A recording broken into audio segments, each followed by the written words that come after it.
How's it going, guys? We're going to be going over three ETFs that I would invest in as a beginner. If you're new to investing, new to the stock market, and you're just dipping your toes in, whether it be with a few $100s to a few $1,000, these are the best ones to get started with. The first one is right on our screen. It is VOO, and it is the Vanguard S&P 500 Index ETF. Now, there's many S&P 500 ETFs out there, such as SPY. There's some by Charles Schwab, Fidelity. There's a ton of them out there. I think VOO, the Vanguard ETF, is one of the best ones out there. Vanguard has some of the lowest expense ratios out there. As we can see on our screen here, it is doing pretty well. If we take a look at the max, it is one of the best performing ETFs. You just buy and hold forever. There's a new saying called "View and Chill." You just buy and hold this ETF. You don't even have to look at it. And then in the future, you will see some pretty strong returns, which is what I have been doing in my portfolio as well. Now, if we take a look at what this ETF is, it is the S&P 500 index, which is the top 500 largest US companies. So you're getting a huge basket of stocks. You're not investing in any individual tickers, such as Tesla or Amazon. Even though the S&P 500 index has these tickers inside it, you are mitigating your risk by buying a bunch of stocks and diversifying your portfolio. Now we can see it has a low expense ratio of 0.03%, which is pretty nice. You're not really going to lose anything to expense ratios. And then we can take a look at what the holdings are in this ETF. So if we scroll down, we can go down to their holdings. Let's see where it is. So the weighted exposures, we can see that it has a whole bunch of these different sectors inside of it. Tech is going to be a big one, as usual. There's a lot of tech companies that are the largest ones.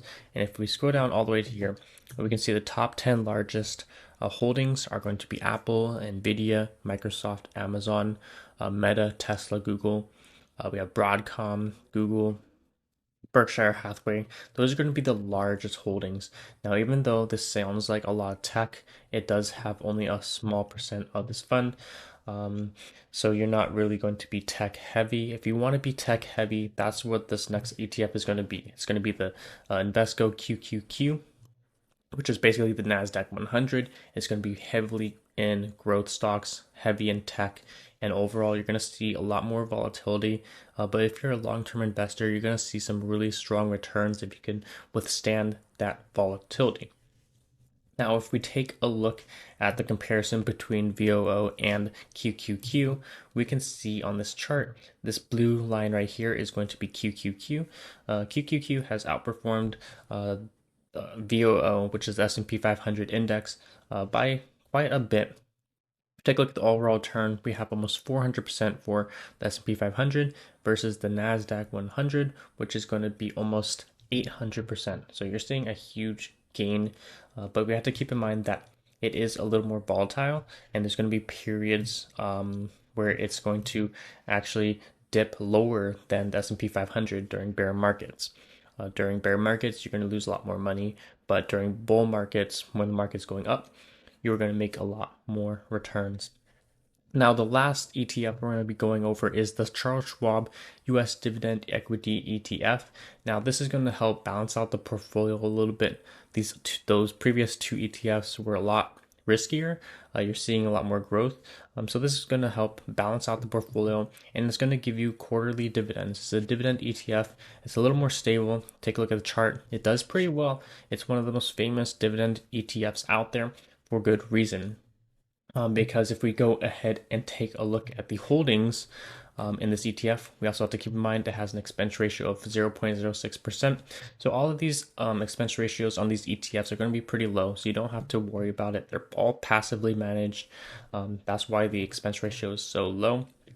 Now, if we take a look at what the portfolio holdings are, we can see that it is not as much into tech, but it's more into value stocks. So we have things like Pfizer, BlackRock, we have Coca-Cola, which is a really good dividend stock.